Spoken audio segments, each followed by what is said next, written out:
নমস্কাৰ দৰ্শক মই পংকজ কণিকৰ আপোনালোকে চাই আছে অংকুৰিত অসম দৰ্শকসকলক আজি কাতি আঘোণৰ সময়ছোৱাত অসমৰ কৃষকে কৰিব পৰা 5বিধ নতুন পাচলিৰ বিষয়ে কিছু কথা জনাম। বিগত দিনত দেশৰ কৃষি ক্ষেত্ৰখনৰ নতুন শস্যৰ খেতিয়ে যথেষ্ট সম্ভাৱনা কঢ়িয়াই অনা পৰিলক্ষিত হৈছে। কম পৰিশ্ৰমেৰে ভাবিব নোৱাৰাকৈ লাভ কৰিবলৈ নতুন জাত আৰু নতুন কৃষি পদ্ধতিৰ ওপৰত গুৰুত্ব দিছে দেশৰ প্ৰগতিশীল কৃষকসকলে।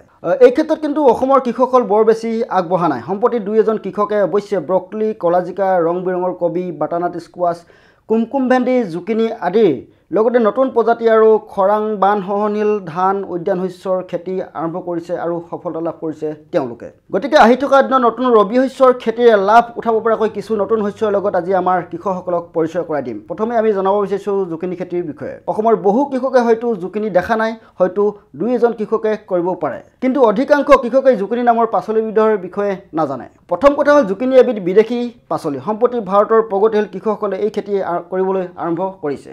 ব্যৱসায়িক দৃষ্টিকোণৰ পৰা চালে খেতিয়কে ইয়াৰ খেতি কৰি ভাল উপাৰ্জন কৰি আছে। জুকিনি খেতি কৰি পৰম্পৰাগত পাচলি খেতিতকৈ অধিক উপাৰ্জন কৰিব পাৰিব আমাৰ কৃষকসকলে।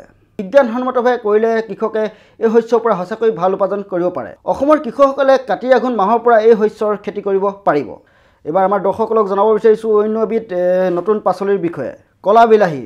বিলাহী অসমৰ মানুহৰ অতিকে চিনাকি। কেৱল অসমেই নহয়, সমগ্ৰ বিশ্বতে বিলাহীৰ এক পৰিচয় আছে। কিন্তু এই আলোচনাত আমি আপুনি নজনা বা নেদেখা এবিধ বিলাহীৰ বিষয়ে ক'ম, কাৰণ এই জাতৰ বিলাহী অসমতে নহয় ভাৰততে একেবাৰে নতুন। বিলাহীৰ এই নতুন প্ৰজাতিটো হ'ল কলা বিলাহী। প্ৰথমে ইংলেণ্ডত কলা বিলাহী খেতি কৰা হৈছিল।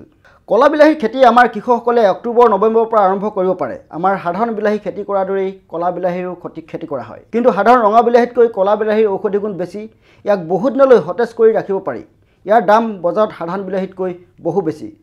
গতিকে এই খেতি কৰি অসমৰ কৃষকসকলে ভাল উপাৰ্জন কৰিব পাৰে। এবাৰ আমাৰ দৰ্শকসকলক এবিধ নতুন আলুৰ লগত পৰিচয় কৰাই দিম। এই আলুবিধৰ নাম হৈছে গোলাপী আলু। শেহতীয়াকৈ দেশৰ বিজ্ঞানীসকলে উদ্ভাৱন কৰিছে এবিধ নতুন আলু আৰু নাম দিছে তেওঁলোকে গোলাপী আলু। গোলাপী আলুৰ খেতিয়ে সাধাৰণ আলুৰ খেতিৰ তুলনাত কৃষকক অধিক লাভান্বিত কৰিব। বিহাৰৰ কৃষকসকলে শেহতীয়াকৈ গোলাপী আলুৰ খেতি কৰি সাধাৰণ আলু খেতিতকৈ দুগুণ উপাৰ্জন কৰিবলৈ সক্ষম হৈছে তেওঁলোক। এই আলুৰ প্ৰজাতিটো বিহাৰৰ এটা কৃষি বিজ্ঞান কেন্দ্ৰই উদ্ভাৱন কৰিছে।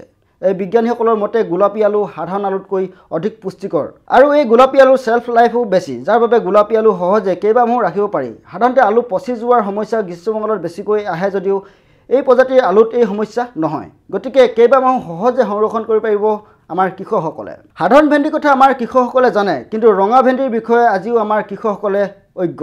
কিন্তু ৰঙা ভেন্দিৰ খেতিৰে কৃষকসকলে বৰ্তমান সময়ত অধিক উপাৰ্জন কৰাৰ স্থল আছে, কাৰণ এই ভেন্দি সাধাৰণ ভেন্দিতকৈ স্বাস্থ্যসন্মত, যাৰ বাবে বজাৰত দাম অধিক।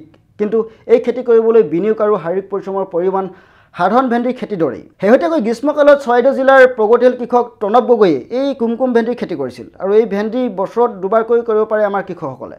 গ্ৰীষ্মকালত মাৰ্চ এপ্ৰিলত কৰাৰ লগতে শীতকালৰ বাবে ছেপ্টেম্বৰ অক্টোবৰত কৃষকসকলে কুমকুম ভেন্দিৰ খেতি কৰিব পাৰে। পিছে নতুন খেতি কৰিব বিচৰা কৃষকসকলে মন কৰিব যে প্ৰথম অৱস্থাত যিকোনো নতুন শস্যৰ খেতি অধিক পৰিমাণে কৰিব নালাগে, পৰীক্ষামূলকভাৱে কম পৰিমাণে কৰিব লাগে।